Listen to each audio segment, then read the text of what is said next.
mamte kufalte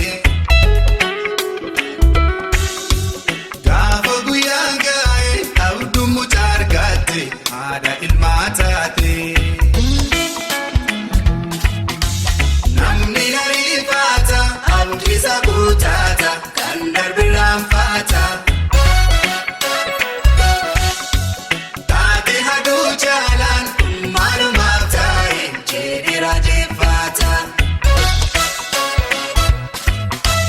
Karoora baafata urwaata humbeeku jireenya lafarraa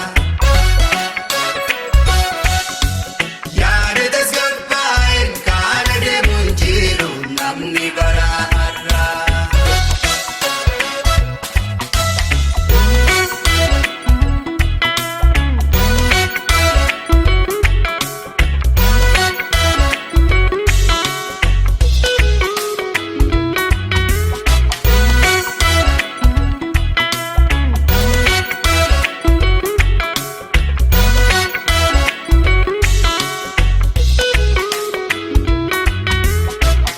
Alazar jetteetu na waamte awwaalis diigame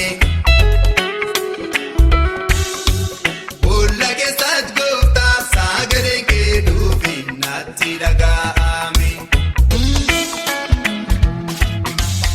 Ofirra taan argee harka araaraa kee kan du'a fayyisu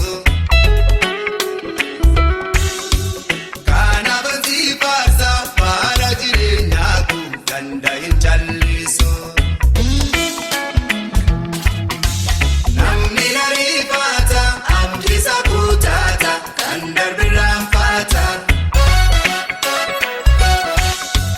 Taate haduu jaalaan maalumaaf taa'e jedhee raajeffata Karoora baafata urwaata humbeeku jireenya lafarraa Yaada tasgabbaa'een kan adeemuun jiru namni bara har'aa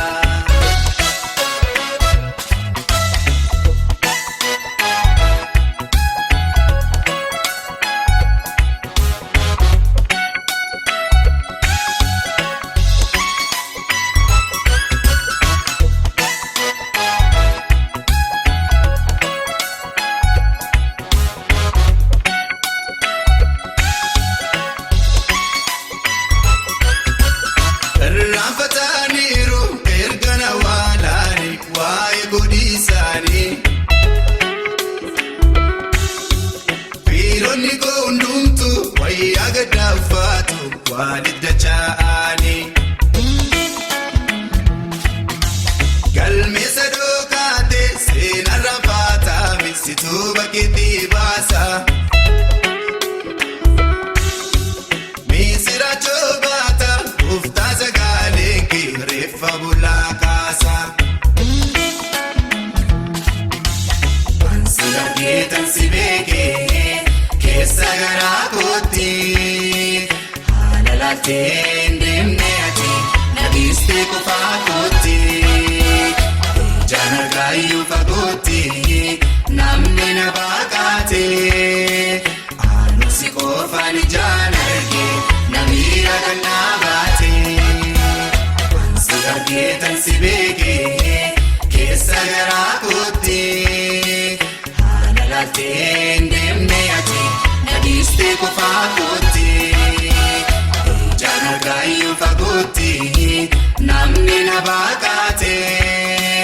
Anu si qofaan ijaan argee na miira kan na